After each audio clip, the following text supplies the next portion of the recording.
I wasn't looking for secrets. I was doing something boring, clearing the hallway coat closet, when something slipped from the inside pocket of my husband's winter coat and landed on the hardwood with a soft, ugly tap. A Polaroid. Not the cute kind people keep for nostalgia. This one felt wrong before the image even finished developing. Two bodies too close. A moment too private to be innocent. And the man in it, there was no question, was my husband. Graham Cole, 40. Partner at a venture capital firm in Seattle, Washington. The man who kissed my forehead every morning like a habit. The man I'd trusted for 7 years. My fingers went cold as the photo sharpened. The woman's face was turned away. But the hair, long chestnut curls, and the angle of her wrist, something about it made my stomach drop like I'd missed a step on stairs. I stood there, holding the picture like it was burning through my skin, listening to the quiet of our house, the hum of the fridge, the distant traffic, the soft drip of the kitchen faucet I'd been meaning to fix. I could have marched into his office and demanded answers, but a different instinct took over, one I didn't know I had. If Graham had been living a second life, he'd been rehearsing it for a long time. And if I wanted the truth, I couldn't ask for it. I had to collect it. That night, Graham came home smiling like nothing had happened. He tossed his keys in the bowl by the door, had leaned in to kiss me and said, "Long day?" I smiled back, warm, normal. Then I watched him walk past me, straight to his laptop, like a man checking in with someone he couldn't wait to return to. And that's when I noticed something else. On his phone screen, for half a second, a message preview flashed. Sunday dinner again. I hate pretending. My breath caught. Sunday dinner was my family's tradition, and suddenly, the Polaroid didn't feel like the first clue. It felt like the last straw that finally snapped the thread holding my life together. I didn't ask him who texted that. I only asked softly, "Who are you excited to see on Sunday?" And Graham's eyes, just for a blink, looked somewhere over my shoulder, like the answer wasn't me. Sunday dinner was at my parents' place in Kirkland, right on the edge of the lake. String lights, grilled salmon. My dad telling the same old story about the summer he rebuilt the deck. Everything looked normal. I wasn't. Graham played his role perfectly, laughing with my brother, refilling my mom's water, lifting plates like he belonged to us. But his eyes kept doing a strange thing. They didn't avoid me. They avoided someone else. Tessa Lane, 28, my cousin, the girl who'd lived with me for nearly a year when her life fell apart. The one I helped pay through a program switch when she couldn't afford it. The one who called me the only safe person I have. Tessa arrived last, dressed a little too polished for family dinner. Olive satin, soft curls, a smile that belonged on a magazine cover. She hugged me. "Naomi, you look tired. You've been working too hard." Her voice was syrup. Her eyes were sharp. And then, in one tiny moment that lasted less than a heartbeat, I saw it. Graham's gaze, warm, slow, familiar, landed on Tessa's wrist. A silver bracelet caught the light. I'd seen that bracelet before, not on a person, but on our bank statement. A charge Graham insisted was a client gift. Tessa noticed me looking and tucked her hand behind her back like it was a reflex. My spine went ice cold. After dinner, when everyone moved into the living room to watch baseball, Tessa excused herself to the upstairs bathroom. A minute later, I followed, quiet as breath. Her purse sat on the marble counter, unzipped. I told myself I was still a decent person. Then I remembered the Polaroid. I lifted her phone. The passcode worked on the first try, something she'd never changed since we were teenagers. And there it was, a secure chat thread saved under a single letter, G. My throat tightened. I opened it, and my hope died instantly. Messages, photos, plans, locations. Sunday dinner again. Another performance. Just a little longer. Freedom's coming. She'll be fine. She's strong, right? I stood in that bathroom with the lake air drifting through a cracked window, and I realized something brutal. They weren't just betraying me, they were using my family as their stage. The last message I saw before my hand started shaking said, "The apartment is perfect. I can already picture us there." And the date on it was next week. Downstairs, Tessa smiled at me like she'd never stabbed me through the ribs with my own trust. Graham poured me a drink. "You okay?" I nodded. "Just tired." That's what they always counted on, my calm, my patience, my habit of swallowing discomfort to keep the room warm. So I gave them what they expected. I kissed Graham's cheek in the morning. I ordered his favorite takeout at night. I laughed at jokes I didn't hear. I played music he liked, just to keep him relaxed. Because if he'd been acting for a year, I could act for a week. At night, when he slept, I became someone else.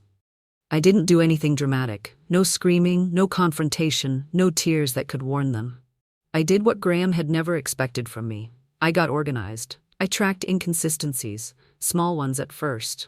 A childhood story Graham told my dad about growing up near Bellevue, even though Graham had always claimed he grew up outside Portland. I checked dates, locations, work trips that didn't match calendar invites. And I started saving proof, not out of obsession, but out of clarity. Because the moment I confronted him, he'd lie. He'd say I was paranoid, he'd say I misunderstood. So I needed evidence that didn't care about his voice. Then I did the hardest thing. I hired help. A small, discreet investigator out of Portland, far enough from Seattle that no one in Graham's world would recognize the name. I used my maiden name on the paperwork. I gave them 2 photos, Graham, Tessa, and I told them one sentence: follow them like I don't exist. 3 days later, my phone buzzed with a message: report ready. I sat in my car in a grocery store parking lot, staring at the screen like it was a loaded weapon. Then I opened the file, and the first photo made my stomach flip. Graham and Tessa walking into the same building on Capitol Hill. Not once, not twice, 5 times. All during the 3 weeks I'd been in Spokane, helping my mom recover after surgery, while Tessa told the family she was working in Paris with an independent gallery. Paris. My hands went numb. I forwarded Tessa's Paris photos to a photographer friend. Her reply came back in less than 5 minutes. Naomi, these are stock images. I didn't scream. I didn't even cry anymore. Something inside me had frozen into a clean, sharp line. If Tessa had never left the state, then everything she'd told my family was a performance. Which meant Graham wasn't just cheating. He was building an exit and funding it. That night, while he showered, I logged into our joint accounts, and there it was. Withdrawals, steady and quiet like termites. Thousands at a time, transferred to an account I didn't recognize, charges that matched the dates in the investigator's report, and luxury purchases that never arrived in our home. Graham had been siphoning money while I was away caring for my mother, trusting him to handle things. He forgot one detail. Before we married, I'd kept a private investment account under my name. My father insisted. My mother called it insurance for the future. At the time, I thought it was overly cautious. Now it felt like someone had reached back through time to protect me. That night, with the house dark and Graham asleep, I moved what was legally mine into what was legally safe. Not theft. Protection. Then I opened a folder I hadn't touched in years, the one tied to the fund my parents had helped us start, seed money for a restaurant idea Graham pretended to share. I pulled every document, every clause, every signature, and I realized something chilling. Tessa's name appeared in one draft, suggested as a creative partner.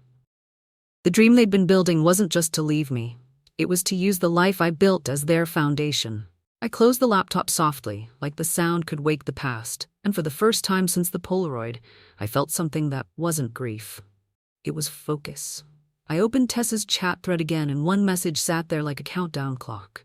Next Saturday, we'll finally be free. I chose their moment to end it. The week before Graham was set to be announced as a new partner at his firm, I planned a celebration dinner at our home. White tablecloth, candlelight, a hired private chef. I invited both families. I invited a few of Graham's colleagues, and I invited Tessa. Graham looked genuinely touched. You didn't have to do all this. I smiled as I arranged the crystal glasses. Of course I did. Because this wasn't a dinner. It was a stage. And for once, I controlled the lighting. In the corner of our living room, I positioned our large TV like it was waiting for a tribute slideshow. I tested the remote twice. I checked the file order 3 times. Happy memories first, then the truth. I printed 2 envelopes and slid them into my bag. One for Graham, one for Tessa. On Saturday evening, guests started arriving, laughing, carrying wine, stepping into my home like it was still my safe place. Graham greeted everyone like a rising star. Tessa arrived last, dressed in tight black, lipstick deep and dramatic, too formal for family, perfect for someone who believed she'd already won. She kissed my cheek. You're incredible for doing this, Naomi. Her eyes flicked to Graham. I smiled. You both look, radiant. We all sat down, and Graham raised his glass. To Naomi, none of this would have happened without her. The room warmed with applause. I lifted my glass and held the smile steady, because in my bag, 2 envelopes waited like verdicts. Dessert hadn't even been served when I stood up and said calmly, I made a little slideshow of Graham's journey, and Graham squeezed my hand, right before the screen behind him lit up. The slideshow began the way everyone expected: wedding photos, vacation snapshots, smiling family dinners. My mother dabbed her eyes, my father looked proud. Graham's colleagues nodded politely, watching the perfect couple montage like it was a commercial. Graham leaned toward me, voice low. You've always been by my side. I kept my eyes on the screen. I have. Then I clicked once more.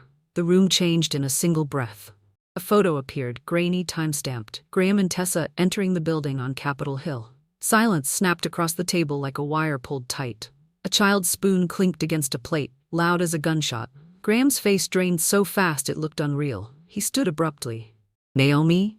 I lifted a hand without raising my voice. Please, let me finish.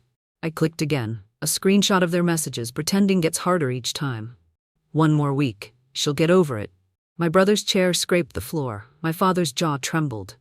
Tessa's smile didn't disappear. It cracked like glass under pressure. She whispered, This isn't what it looks like. I looked at her with a calm so clean it frightened even me. It looks exactly like what it is. Then I clicked again. A lease agreement. Signed. Not in my name, in Graham's. Co-signed by Tessa.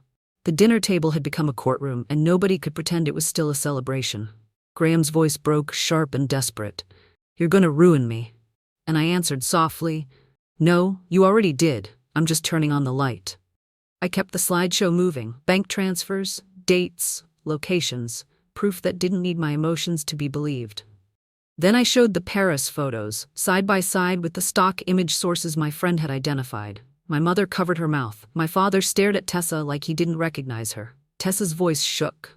I was trying to start over. I didn't argue. I clicked again. An email thread between Graham and a gallery director. Connections, introductions, spawns of language that made my skin crawl. Tessa hadn't been building a career. She'd been buying one. And Graham had been paying, using money pulled from our life. The room sat frozen. Then I showed the last file. A sent email addressed to the gallery's board, screenshots attached, written in plain, clinical language. Not revenge language, just facts. And the response that came back an hour before dinner: We are canceling the upcoming exhibition. We do not work with individuals who violate professional integrity. Tessa made a small sound, half gasp, half choke. Graham lunged toward the TV like he could erase what everyone had already seen. You monster, he hissed at me. I tilted my head. No, I'm the woman you underestimated. Then the screen went black. Only candlelight remained, flickering over stunned faces. I reached into my bag and placed 2 envelopes on the table. Now, I said, we talk about consequences. The first envelope slid toward Graham. Divorce papers, I said. His hands hovered over it like it could bite him. If you sign under the terms listed, I continued, I won't forward evidence of ethical violations to your firm's board. Graham's eyes flashed. You're blackmailing me. I held his gaze. No, I'm offering you the mercy you didn't offer me. Then I placed the second envelope in front of Tessa. A formal waiver of inheritance from my parents' estate, I said, and repayment of every dollar I supported you with, tuition, rent, career reset, all of it. Tessa's face crumpled. You promised you'd protect me. My voice stayed quiet, and you promised you'd never hurt me. My father stood slowly, his voice low and shaking. Tessa, is this true? Tessa didn't answer. Her silence was the confession. My mother stepped behind me, hand trembling on my shoulder. How long have you carried this alone? That question cracked something in my throat.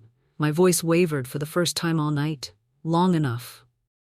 My brother moved around the table and stopped in front of Graham. I thought you were family, he said. You turned us into props. Graham stared down at the divorce papers, finally realizing there was no speech powerful enough to undo proof. Tessa picked up a pen with shaking fingers and signed. 1 tear fell onto the paper. No one reached for her. Graham swallowed hard, looked at me like he didn't know who I was anymore, and whispered, If I sign, will you ever forgive me? And I answered, That isn't part of the terms. The dinner ended without shouting. That was the strangest part. No one threw a glass. No one screamed. Because the truth had done the work. Over the next week, Graham moved out. Not dramatically, just quietly, like a man leaving a house that no longer belonged to his story. His firm launched an internal review. He wasn't fired, but his promotion disappeared, and the whispers followed him into every room. Tessa stopped showing up at family gatherings. My parents didn't chase her. They didn't defend her. They finally understood. Protecting someone who betrays you is just another way of teaching them they can. I changed the locks. I boxed the Polaroid and everything tied to that version of my life and moved it to the back of a closet I didn't use. Some days I felt relief. Some days, standing in the cereal aisle, I'd see Graham's favorite brand and feel my chest tighten for no reason at all. Healing wasn't linear, but it was real. And the biggest difference? I didn't have to pretend anymore. No more warm smiles over cold betrayals. No more Sunday dinners staged like theater. Just quiet. Truthful. Mine. The last email Graham ever sent me had a subject line that made me laugh out loud, alone in my kitchen. Please, just let me explain. I never opened it. 1 year later, I live in a 6th-floor apartment near Green Lake, sunlight spilling through tall windows onto a small lavender plant I bought the day I moved in. I drink cappuccino slowly now, not because I'm trying to seem calm, because I am. My career shifted in ways I once postponed for everyone else.